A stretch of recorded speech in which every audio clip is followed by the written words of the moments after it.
Well, what's she going to get now? Anybody know what she's going to have now? She's going to get ARDS, right? All right.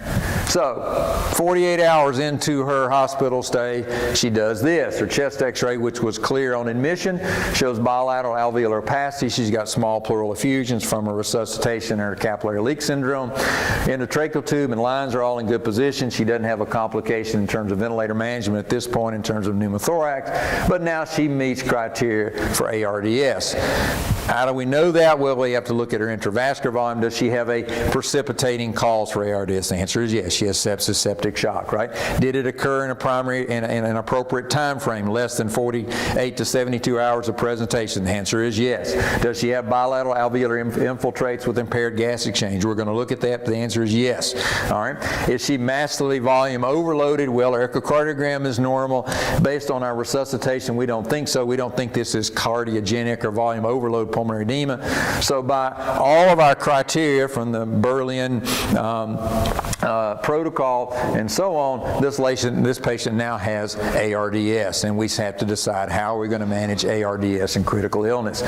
Well, she is sedated with fentanyl and propofol. There are clear guidelines about pain, agitation, delirium management in the ICU, and we follow those. And so she is sedated to maintain ventilator synchrony and to manage her pain and agitation. Okay?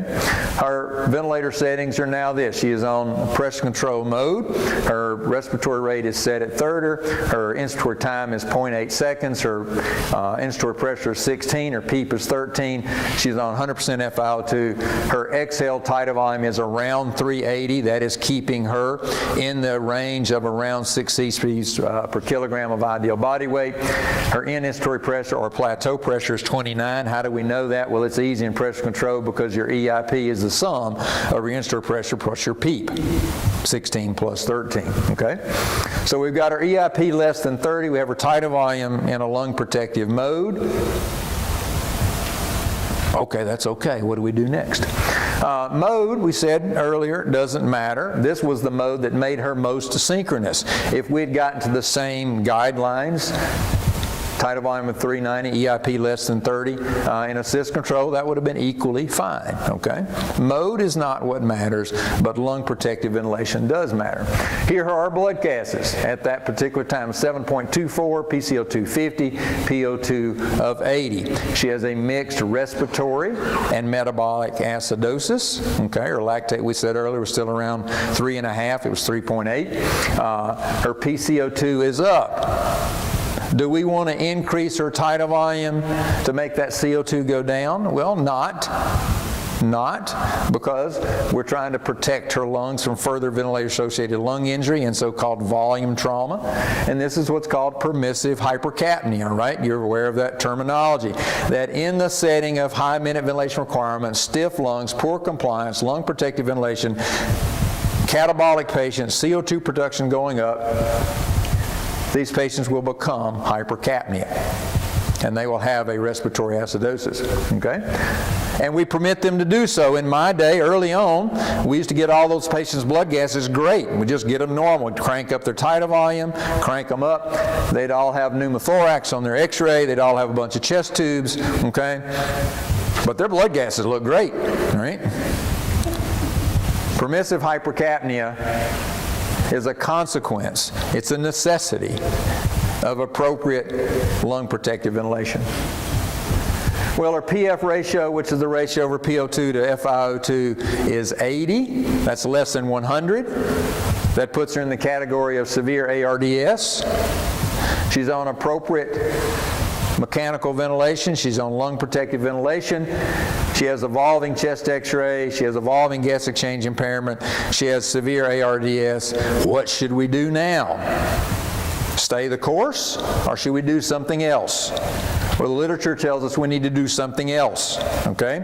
One thing the literature tells us that we need to consider neuromuscular blockade. There was an article in New England Journal of Medicine, I don't know now, 4 years ago, I think, in June, that looked at cisatracurium, which is Nimbex, in the first 48 hours of ARDS, and showed that mortality, morbidity was less at 30 days. Why? Well, again, it makes the patient synchronous to the ventilator when they're paralyzed. You're able to control airway pressure better. We believe, therefore, you have less volume trauma. You're also allowed to, it helps you use PEEP a little bit more efficiently. Gas exchange improves. Alveolar recruitment gets better. There's nothing about cisatracurium itself that protects the lung, but the consequence of neuromuscular blockade makes us do a better job with lung protective ventilation, which results in better outcomes. So we paralyze this patient. Put her on Nimbex. Assured synchrony, airway pressures went down a little bit, okay? And we have similar blood gases as we confirm those later on. We should, the literature tells us, also consider prone positioning. How many of you prone in your hospital? If you're from Princeton, you do. Daniel raised his hand back there, okay? If you're not proning, you should be, okay? Prone positioning in this situation, for a lot of reasons, improves gas exchange. In ARDS patients, they get alveolar de-recruitment more in the posterior lungs than anterior. They get a lot more pulmonary edema posterior than anterior. You can see that on CT scan. The left heart sits on the left lower lobe and compresses it. It gets atelectatic. And if you simply pancake them, flip them over, you can redistribute some of that pulmonary edema. You can take the heart off the left lower lobe. You change ventilation perfusion relationships within the lung, and you begin to perfuse better ventilated areas of lung, and gas exchange actually gets better.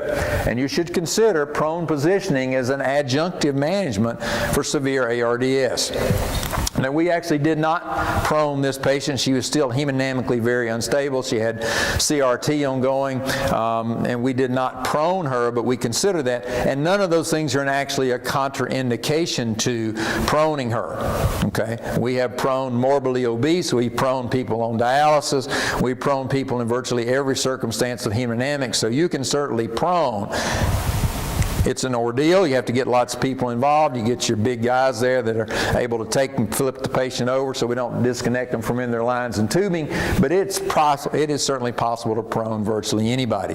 That needs to be part of your repertoire. But we had something in our hospital that we didn't have 2 years ago, and we have ECMO now, okay? And so, as opposed to proning this patient, we elected to put this patient on VV ECMO. Now, this is not an ECMO lecture. I'm not going to go into that. Suffice it to say that the ARDS guidelines tell us when you have severe ARDS and you are on lung protective ventilation, you have paralyzed the patient, you have maximized ventilator support, that you need to consider these adjunctive measures of management, which includes proning or putting that patient on ECMO. Okay? There's literature out there that shows you can reduce mortality by putting the lung fully at rest and doing some of their gas exchange extracorporeal. Taking the blood, a certain amount of blood volume, running it through an external device that scrubs off CO2 and exchanges oxygen, and then puts it back in through the patient's lung, allowing you to put their lung at rest, is a means of managing severe ARDS, which may well result ultimately in improvement in outcome. Certainly the other multiple studies have been done that suggest that. It is not available in every institution. I don't know how many hospitals in Birmingham that it's available in. I think only 2 or 3, Princeton and UAB. It may be at Grandview. I don't know that for sure. Was not available at St. Vincent's as recently as just a couple of months ago. Across the state, it's not available very commonly. But it is a mode of management that we have put into play multiple times, both from the cardiac arena, so that VA ECMO for our patients who have cardiogenic shock, right heart shock, post-op shock, etc. We use VA ECMO quite frequently, not only to get patients through procedures, but in their post-surgery management. And I will honestly say there are several patients just in the last couple of months that clearly would have died, that 2 years ago we would all thrown up our hands and said, this is a terminal event. Withdrawal pressors, withdrawal support, who are up and walking around because they were placed on an ECMO device. And I am a firm believer in ECMO support. Just to remind you what doesn't work, Okay, the negatives, if you will, in terms of ARDS and sepsis management. A variety of pharmacologic interventions have been tried over the years, all of which basically failed. High-dose steroids we mentioned earlier, the biologic, including anti-entotoxin antibodies, anti-TNF antibodies, anti-interleukin antibodies, antibodies against the receptors for these particular inflammatory mediators. All of those studies were done, and all of them failed to mediate the sepsis in terms of improving outcome. Systemic anti-inflammatories, including IV ibuprofen, failed as a management strategy in ARDS and sepsis. Activated protein C got a lot of literature back in 2000, 2001, 2002 when it hit the market as Zygris was the trade name. There was a study done that showed that giving activated protein C improved outcome in patients with septic shock. It got marketed heavily by the company. In fact, it led to the original Surviving Sepsis campaign that was put together by the pharmaceutical company and brought together a number of critical care physicians from all different walks of life, if you will, and it became part of the standard of care for several years until other randomized controlled trials were done and said, whoops, never mind, it doesn't really work, and it was taken off the market, okay? But for a flurry of time in the early 2000s, activated protein C was part of our sepsis management. A number of studies have been done looking at stimulating the bone marrow in response to sepsis, none of which improved outcome. High-dose steroids we mentioned earlier. From a respiratory standpoint, surfactant still has some utility in neonatal respiratory distress syndrome or infant respiratory distress syndrome, but the adult trials failed. There are a lot of reasons why that probably failed, and we probably don't have enough national resources to give adult surfactant anyway, but it failed. Perflubron, or partial liquid ventilation, we did that trial at Princeton several years ago. Some of you here remember and participated in that. That also failed. We mentioned earlier that liberal transfusion of blood products does not improve outcome in sepsis, in ARDS, or any other critical illness. Volume resuscitation is really important to look at. We said early on that all these patients need initial volume resuscitation, but ongoing massive volume resuscitation does not improve their outcome, and there's a very good correlation between volume overload and mortality in critical illness.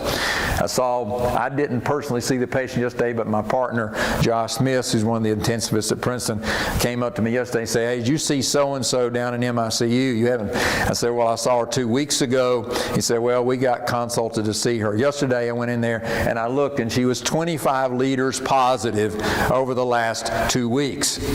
Chest x-ray looked like pulmonary edema. She's just bloated. He said, how can that happen? Okay. Well, how it happened was the patient had marginal renal function. Her creatinine was like 3.5. Everybody was worried about diuresing her because of renal insufficiency, somehow believing that giving lots of volume keeps you from going into renal failure, which it does not. And so she sat there and just got flooded, okay? And it happens over and over and over again, where you see patients get on high-dose resuscitation when they first come in the hospital, when they're hypotensive, but nobody ever backs off on their IV fluids. And so these patients are massively volume overloaded, and there's a very good correlation between resuscitation continually, what we expose them to in terms of fluids, and a negative outcome. There have been studies done looking at hemofiltration and plasma exchange in the management of sepsis, trying to remove evil humor, so to speak, and none of those studies really panned out in terms of changing outcome. All right. So, to remind us where we are with ARDS management, we're doing okay on time here. Lung protective ventilation, optimized tidal volume, get to the lowest FiO2 that keeps their saturation 90-91%. They don't have to be 98%, okay? Optimal PEEP, there is no right PEEP or wrong PEEP that you can apply to every patient. You have to look at your individual patient. If you need a guideline, go to the ARDSNet protocol. Okay, the ARDSNet protocol, which was controlling for tidal volume, gave the investigators guidelines. If they're on 40% FiO2, you can have them on 5 to 7 a PEEP. If they're on 50%, you can have them on 8 to 10 a PEEP. If they're on 6% FiO2, you can go to 10 to 12 a PEEP, and so on and so forth. If you need some sort of guideline to work off of, you can pull up that ARDSNet protocol and say, okay, I've got them on 70% FiO2, Probably don't need them on 5 a PEEP. I need them up here on 12 a PEEP. But every patient is different. So the optimal PEEP, and PEEP is there to recruit alveolar units and prevent alveolar de-recruitment, and to some degree just redistribute intraalveolar fluid, okay?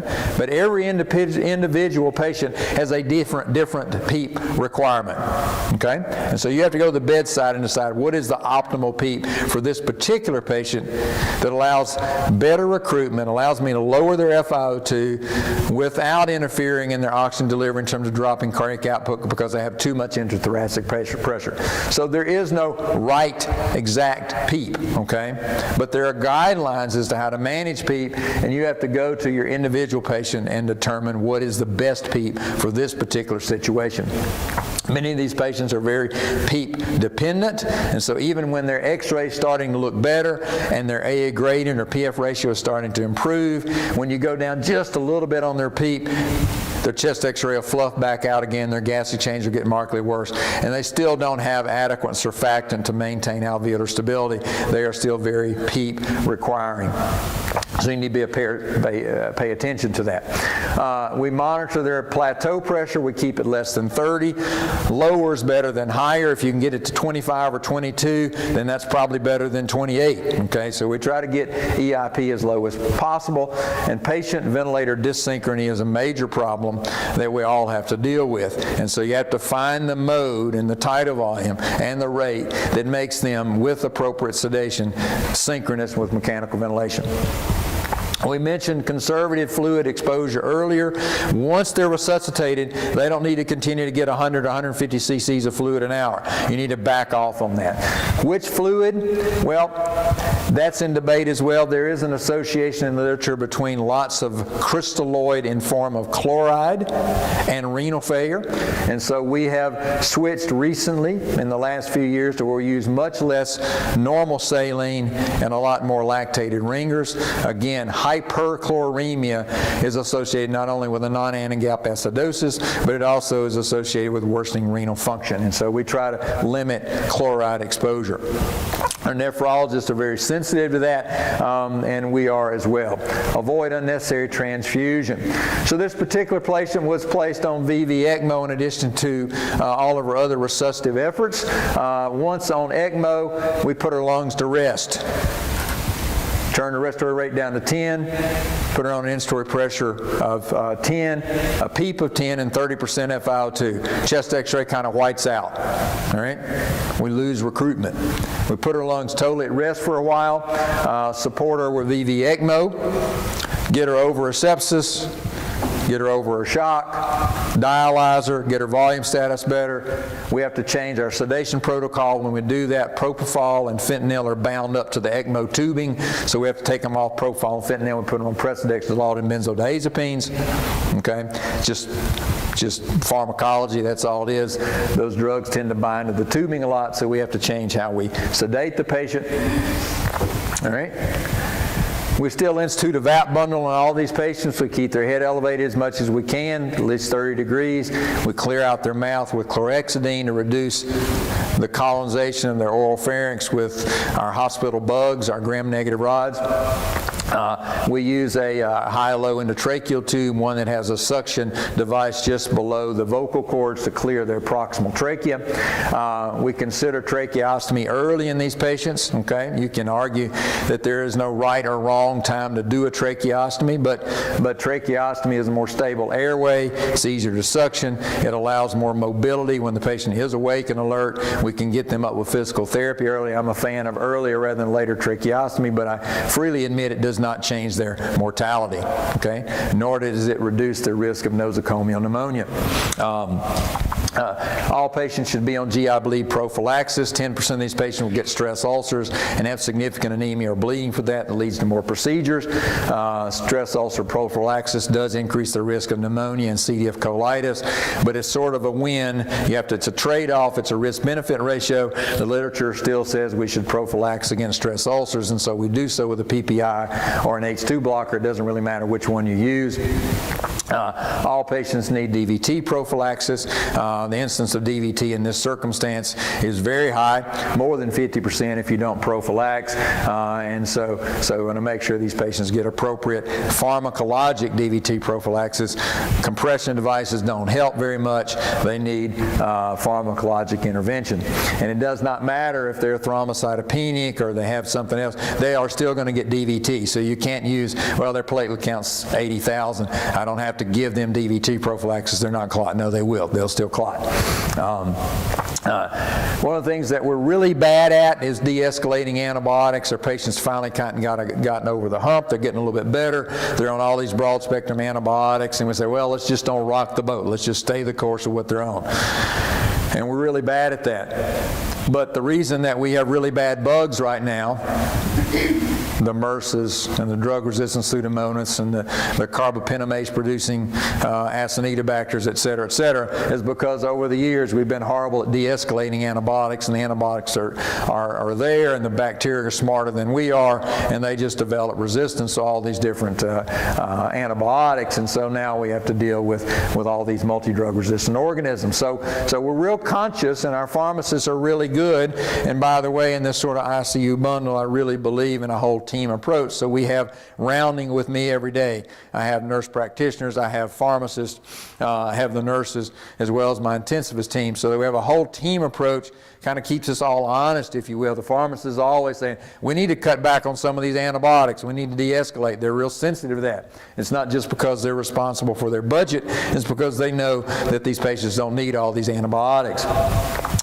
Procalcitonin goes up in bacterial infections. It's pretty sensitive. It's pretty specific, but it's certainly not 100%. We've had multiple patients who come in with bacteremia and fairly normal procalcitonin levels, but it is an indicator of bacterial infection, and it does tend to trend as that bacterial infection gets better. It tends to drop, and so utilizing procalcitonin to help you be more antibiotic conscious and stewards with your antibiotics is helpful, and the literature supports that when the procalcitonin level is falling and starting to normalize, hey, you're probably reached the end of your antibiotic course. We tend to go too long and too many antibiotics, so be aware of that. These patients are a high risk for decubiti, so we want to try to prevent that.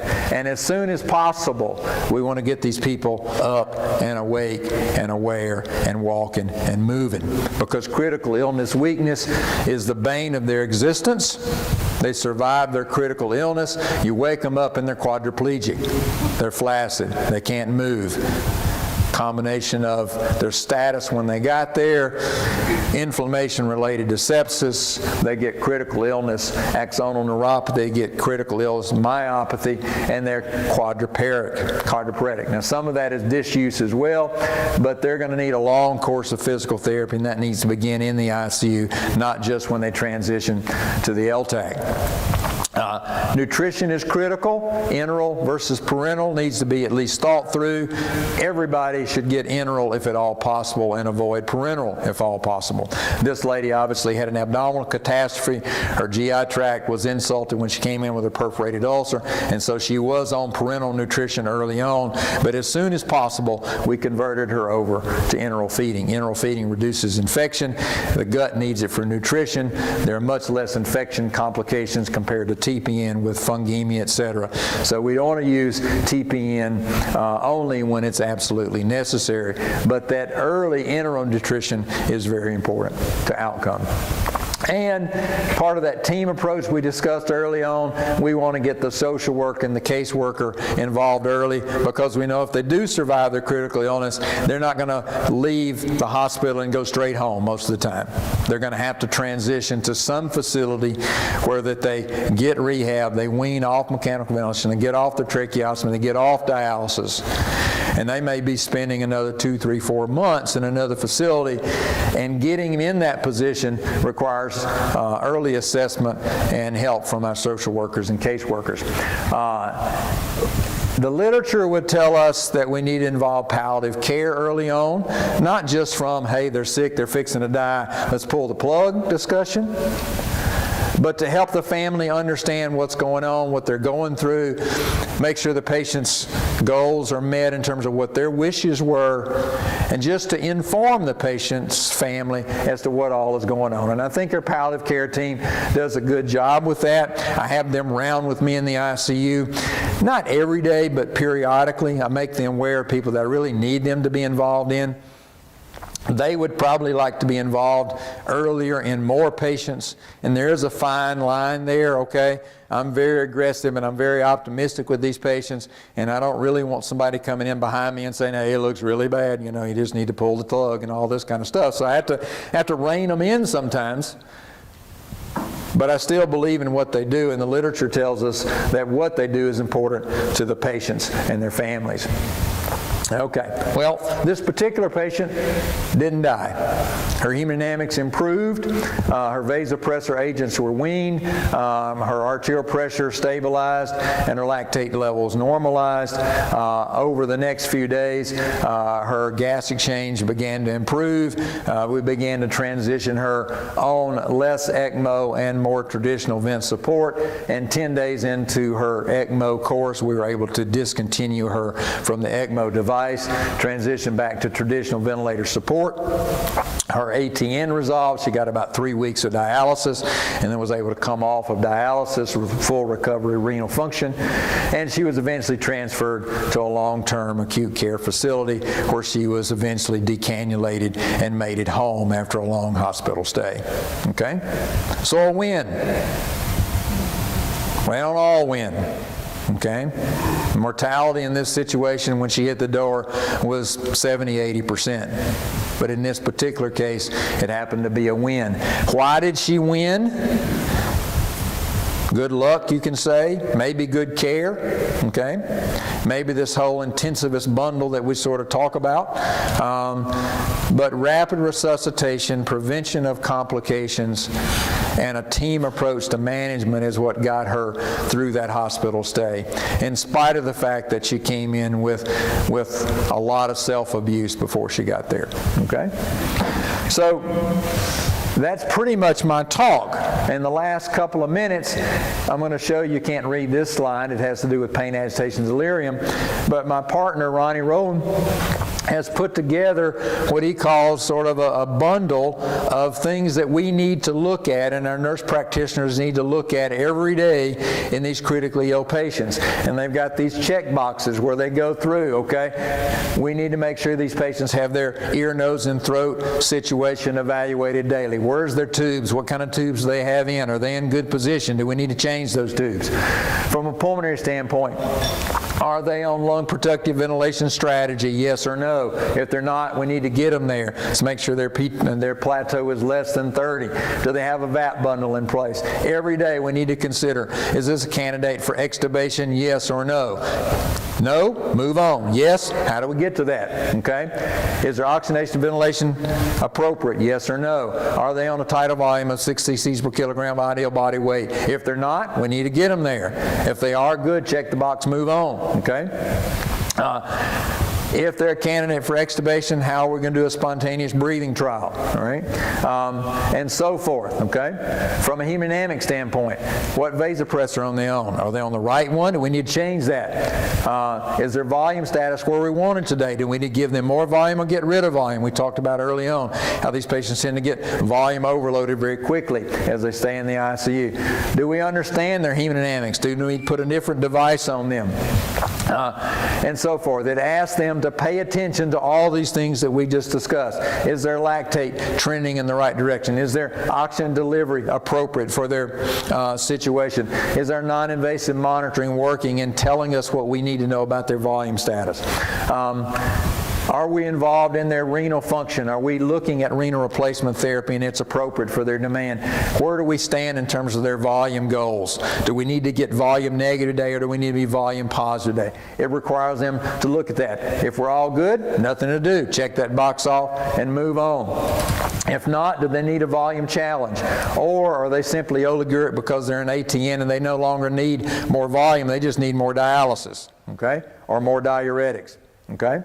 Are they on GI prophylaxis? Are they receiving enteral nutrition? Okay. Do we have dietary involved?